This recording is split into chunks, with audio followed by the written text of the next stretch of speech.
மற்ற அரசியல்வாதியை விட ஒரு சாது, அதாவது விவசாயிகளுக்கு முன்னுரிமை கொடுக்கணும்னு கேட்டுக்கிறேன். கண்டிப்பா செய்யறேன்னு கிடையாது. இது வரைக்கும் இந்த அரசாங்கம் எதுவும் ஒரு பெனிஃபிட்டும் கிடையாது. உதயநிதி ஸ்டாலின் வந்தாரு, எங்களை மதிக்கவே இல்லை. நல்லா திருச்சியில போய் காந்தி சிலை அருகே உண்ணாவிரதம் மதிக்கவே இல்லை, காரை விட்டு கூட இறங்குது. இவரெல்லாம் வந்தா செய்வாருன்ற ஒரு நம்பிக்கை 90%, 100% இருக்குது. மற்ற அரசியல்வாதியை விட ஒரு சாது. சும்மா வந்து நீ போன்னு ஓரம் தள்ளுறாங்க. இது வரைக்கும் இப்போ எங்கள் ஊரில் மாநாடு, திமுக மாநாடு வந்து எந்த ஒரு விவசாய கூட்டு என்ன பண்ணாங்க? விவசாய நிலத்தை எடுத்தாங்க, பணமே கொடுக்குறாங்க, ஏமாத்தாங்க. கூட்டு ஒரு நன்றி கூட தெரிவிக்கலாம். தனிமையில் வந்தாருன்னா இனி அரசியலுக்கு வந்தாருன்னா கிராமமாக வருவார். அவர் அந்த சமயத்தில் அவர் நம்ம பார்த்து நம்ம கோரிக்கைகளை சொல்லலாம்.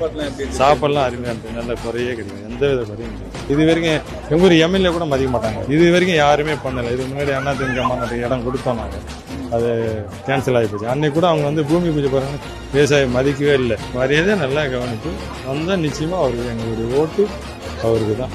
மாற்றத்தை உருவாக்கணும் தமிழ்நாட்டில்.